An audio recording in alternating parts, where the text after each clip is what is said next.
Seattle's housing market is in a bit of a balancing act right now. Higher interest rates and economic uncertainty are definitely part of the picture, but there is still opportunity for both buyers and sellers. To help us make sense of it all, I'm joined by longtime Seattle real estate agent Brooke Davis. Brooke, it's so wonderful to have you back. Thanks for being here. Thanks for having me on today. Yes, so let's start with the big picture. How would you describe the current state of the Seattle real estate this summer? Yeah, there's not a lot of change with prices year over year. There's not a lot of change with the number of homes sold year over year. But the big change is we have more inventory. We have way more homes for sale. So imagine, at the beginning of this year, you started prepping your home for sale and you said, I'm going to sell my home in the 2025 market. And then you list your home for sale and you find out that a lot of other people did it at the same time. That's what we're seeing as the biggest change. Whoa, okay, I had no idea. What's the latest on mortgage rates too, and how are they shaping buyer behavior right now?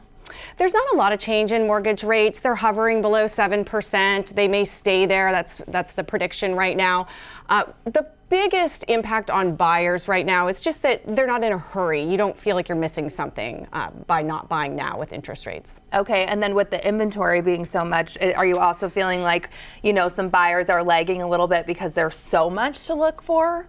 Oh, certainly. Supply and demand, right? You have more choices, so, you may take a little bit more time to make up your mind. Okay, and Seattle proper has seen a 5% uptick in home sales, while other areas like the east side we're seeing a little bit of a decline. So can you talk about what's happening there regionally as a whole?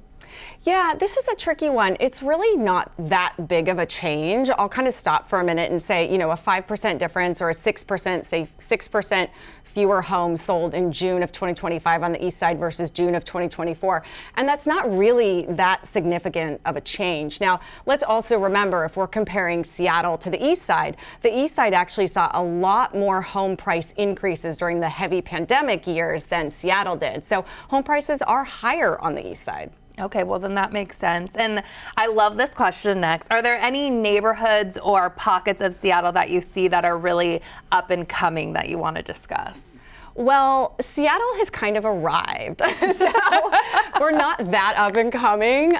But to answer that question, some of the areas around light rail or closer commutes to downtown are popular. Traffic, as we all know, is worse than it was, right? So that's a big thing.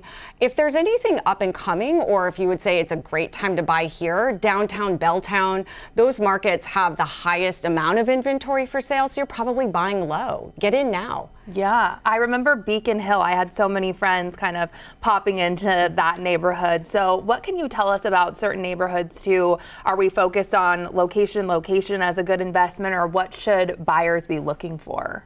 Well, location is always a good thing. That's always something to look for, and the location that makes sense for you. So if we compare the market right now and what areas have higher or lower inventory, we're generally hovering in that 2 to 4 months of inventory. So it's more you can focus on property type, like condos and townhomes may have more for sale than single family homes right now. What would you want people to know about when they're debating between condos, HOA? Like, there's just so much to unpack, I feel like, when I've been even looking for a place. So any advice there?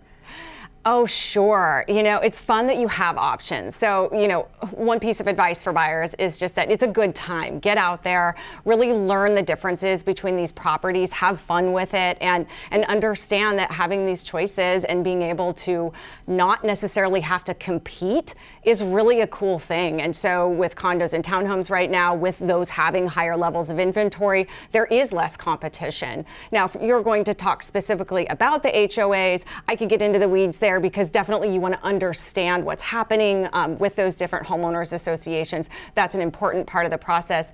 And hopefully in this market now, you have that time to learn what you need to learn about the property before making an offer, or during that offer process and pending process. Yeah, you've obviously been in this business for 2 decades, you were saying. So when someone's looking for a real estate agent, or they're just looking to buy a home and they're feeling really overwhelmed, because it is an overwhelming process, what kind of tips do you have for someone that's looking?